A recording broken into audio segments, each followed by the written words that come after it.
All right, so that brings us to the matrix form of an equation. It's often easier to do row operations if the coefficients and constants are set up in a table, which is called a matrix.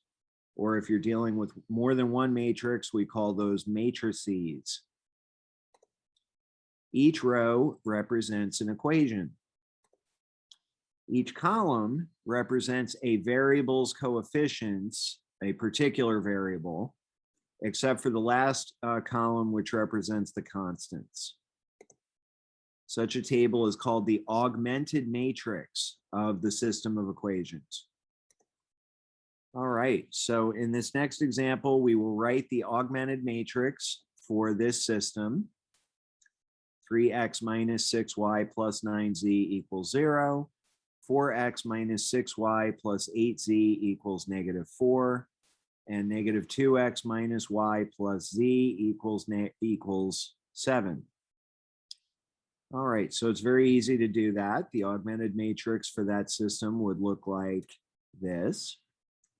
So the first column represents x, the second column represents y, third column represents z, and then this vertical line kind of represents the equal signs. So the 0, -4, 7, those are the constant terms from each equation. All right. So now we're going to use elementary row operations to transform this array, this matrix, into diagonal form. That is with ones down the diagonal. So those ones represent just an x, a y, and a z, and zeros everywhere else on the left. So we're going to perform row operations until we get a matrix that looks like this. All right, so that's what we will do right now. Let me switch over to tablets.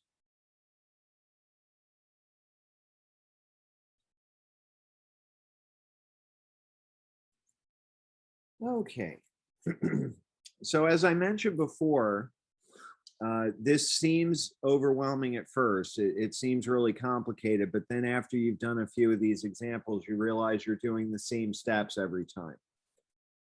Okay, so first thing you would normally do is if you remember this 3 up here represents 3x. If you had a 0 up there, you would switch it with one of the other 2 rows so that the number up there is not a 0. Okay. So once you have a number up there that's not a 0, you're going to multiply that row by the reciprocal of that number, which in this case is 1/3, because we want to have a 1 there. Okay. So that's going to make that first row now be 1/3 times 3 is 1, -6 times 1/3 is -2, 9 times 1/3 is 3, and then 0 times 1/3 is still 0. These 2 rows are going to stay the way they are.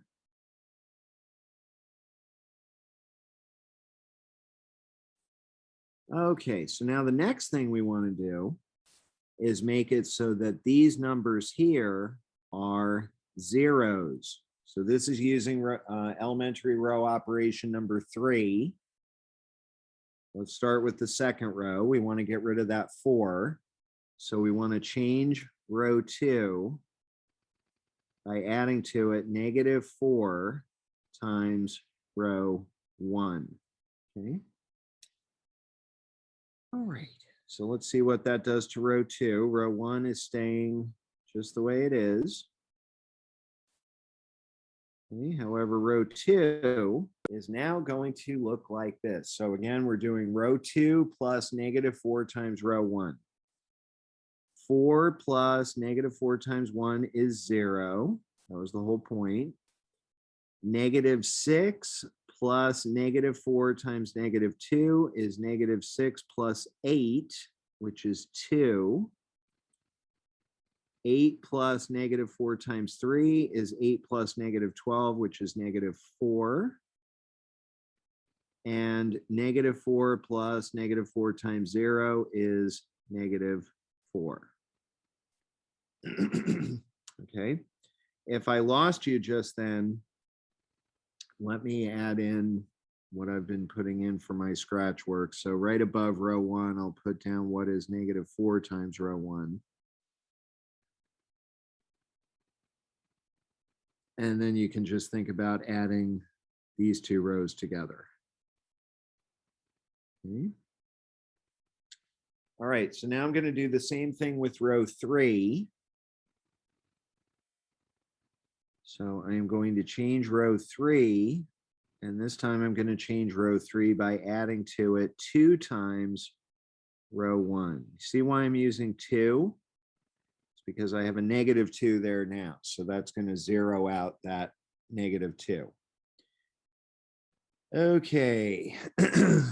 At this point, I need to get rid of this so that I can write something else in there. 2 times row 1 would just be 2, -4, 6, 0. So what we're doing now is we are adding these two things together.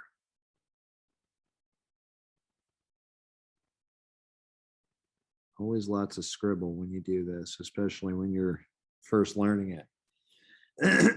All right, so 2 plus -2 is 0. -4 plus -1 is -5. 6 plus 1 is 7. And 0 plus 7 is 7. All right. So we've reached the first big hurdle. We've gotten the X column just the way we like it. So now we need to do the same thing with the Y. All right, so now we'll work on our Y column. So the first thing we have to do is make that, we need to make this coefficient into a 1. And that's using elementary row operation number 2. We're going to multiply that row by 1/2. So that is going to give us the same row 1. However, row 2 will now be 0, 1, -2, -2. Row 3 will still be 0, -5, 7, 7. All right, so now we're going to try to get zeros in these two spots. And the way that we're going to do that, let's do row 1 first. We're going to change row 1 by adding to it 2 times row 2. So let's see if we can squeeze that in down here. All right, so, and again, you may find it helpful for me to just scribble in here, what is 2 times row 2? It looks like 0, 2, -4, -4. And we're adding these two together. So our new row 1 is going to be 0 plus 1 is 1. -2 plus 2 is 0. That was the whole point. 3 plus -4 is -1, and 0 plus -4 is -4. We're not changing row 2. Row 2 is still 0, 1, -2, -2. However, we are going to change row 3. And what we're going to do to row 3, since we're trying to get rid of a -5, we're going to add 5 times row 2. All right, let me see if I can get rid of this little scribble here. Okay. It's a -2, that's a 0. Okay. So we are adding to row 3, 5 times row 2. 5 times row 2 looks like 0, 5, -10, -10. So we're adding these two together. And that is going to give us 0 plus 0 is 0, 5 plus -5 is 0, -10 plus 7 is -3, and -10 plus 7 is -3. So now we have the second column just the way we want it. Okay, so now we want to fix up our Z column. And we're going to start by putting a 1 in this spot. We do that by using elementary row operation number 2. In this case, we're multiplying row 3 by -1/3. Let me try to write a little smaller so that I can fit everything in here. Not changing row 1, not changing row 2.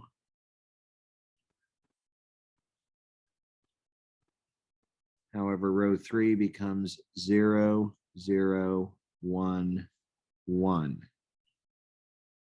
Okay, so I can already see that the value of Z is going to end up being 1. That's what that third row says. Now I need to get zeros in these two spots using elementary row operation number 3. Let's start with row 1. We're going to change row 1. Oh, I love when this happens, just by adding row 3. Okay, it's easy to get rid of a -1. You just add it to the,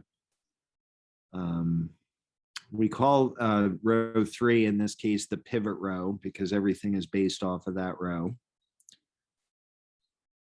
Okay, so adding row 1 and row 3, we get 0, or 1 plus 0 is 1. 0 plus 0 is 0. -1 plus 1 is 0. That was the whole point. And -4 plus 1 is -3. We're also going to change row 2, in this case by adding to it 2 times row 3. What does 2 times row 3 look like? It's just 0, 0, 2, 2. So we're going to add that to row 2. And that's going to give us 0 plus 0 is 0. 1 plus 0 is 1. -2 plus 2 is 0. That was the whole point. And -2 plus 2 is 0. And we already like row 3 just the way it is. 0, 0, 1, 1. All right, we did it. So the system is now in diagonal form, and if you put this back, if you put the variables back, what this says is that x equals -3, y equals 0, and z equals 1. In other words, x, y, z equals -3, 0, 1. All right, back to the presentation. I think we're just about done with section 2.1. All right, so you can check that. That's all the same stuff that we did. And they did end up with the same answer. All right, so for the discussion in this module, if you're one of my students, you can choose to solve one of these problems, either number 1 or number 2, using the Gauss-Jordan elimination method, which is what we just went over. You could also choose to do problem number 3, which is to set up a system of equations. You don't have to solve it, just set it up. That could be used to solve the following problem. A 1-pound mixture of nuts contains cashews, which cost 60 cents an ounce, almonds, which cost 40 cents an ounce, and walnuts, which cost 70 cents an ounce. And that 1-pound mixture costs $8.90. The mixture contains the same weight of cashews as walnuts. And the question is, how many ounces of each type of nut does the mixture contain? All right, so to summarize this section, the 3 elementary row operations for a system of equations are rearrange the equations or rows in any order, multiply an equation or row by a non-zero number, and change an equation or row by adding to it a multiple of another equation or row. And when an elementary row operation is applied to a system of linear equations or an augmented matrix, the solutions remain the same. The Gaussian elimination method is a systematic process that applies a sequence of elementary row operations until the solutions can be easily obtained. And that's going to do it for section 2.1. We'll see you next time.